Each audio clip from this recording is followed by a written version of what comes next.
and we're going to talk about the brilliance of Japanese players in the league. 19 in the league this season. I know you've been flatmates with one of them last season, at least Kiko Seike. And now this season with Kumagai at London City. What is it about these Japanese players that's making them want to come and play in the WSL at the moment?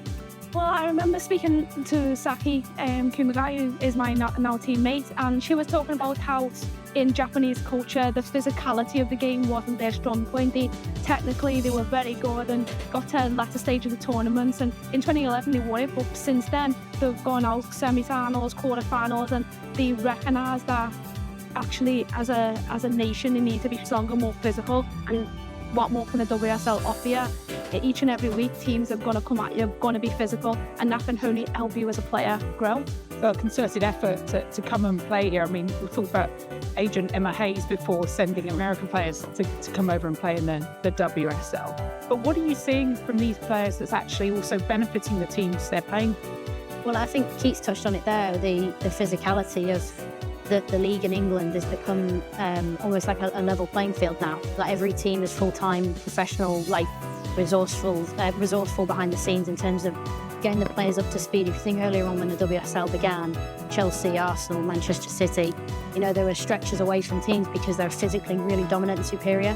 That's just not existing anymore. Every team is physically competent, physically able to stay in games and be in games for 90 minutes. So that then presents the challenge of how do you win games? A lot of these, all of these Japanese players are technically very gifted, which makes them tactically versatile, which then gives coaches the opportunity to experiment, play different systems, dominate possession of the ball. Their game intelligence, I'm just looking at the names on here, and obviously look at the ones at Manchester City. You know, Miyazawa's impacting Manchester United, Fuka Nagano's impact, I think she's having a wonderful season at Liverpool this year. And they're an absolute joy to watch, and long may this continue because they are unbelievable. And I think one we're going to look at tonight, Honoka Hayashi at Everton, who for me again is having another superb season. So they're absolute joy to watch. So we could see 7 players from Japan take to the pitch tonight. Let's talk about your old flatmate then. At Brighton, Kiyosege, I used to love talking to you on the podcast, and she'd be in the background chatting away, she'd be making dinner. She seemed like a really humble person, a lovely teammate to have around. But what's she doing on the pitch? I think Kiko's strength across all 3 front positions is a power and a pace, and they're 2 attributes that you wouldn't necessarily say about a Japanese player. So I think Kiko is very different in terms of his strengths. His main strengths is going forward, attacking the space rather than ball at feet, creating the space for others. But his finishing ability is second to none in trainers.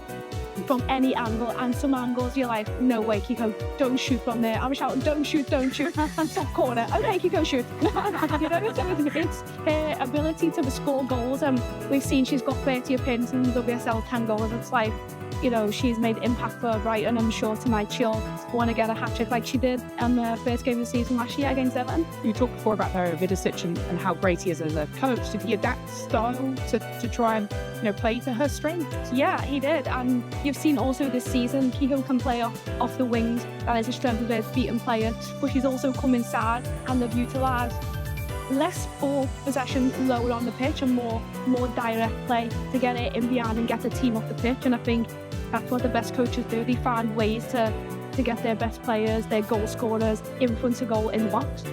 You mentioned Hayashi at Everton. Again, similarly, what sort of strength does she have? Clearly, we know the Japanese players are loved at Everton. Yeah, they are. I think they've had a wonderful impact at Everton. And again, I sit here and I expect Everton to be higher up in the league because of the players and the quality they've got in the side, like Hayashi.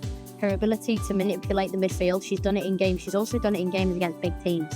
You know, the Manchester City, she did it earlier in the season at Goodison Park. She's got a wonderful technical ability. And one thing that stands out to me is her work rate. She runs a hell of a lot on the pitch. And interestingly, making the move over to Europe, Japan via Sweden, and then to the WSL, which probably helped her compete in games like this. You can see her switch of play. This bit here, just really neat, tidy technician, forward pass. Finds a teammate, you know, she's just always on the move, knows what she wants to do next, and then she's a goal threat. This is a wonderful finish, and absolutely wonderful finish to get Everton back in the game against Arsenal earlier in the season. And I think that just highlights her quality, and I'm sure she's very well liked amongst her teammates. And yeah, she'll be a player to look out for tonight in terms of, can she dictate the play? If she can dictate the play, Everton have got a chance to win this tonight.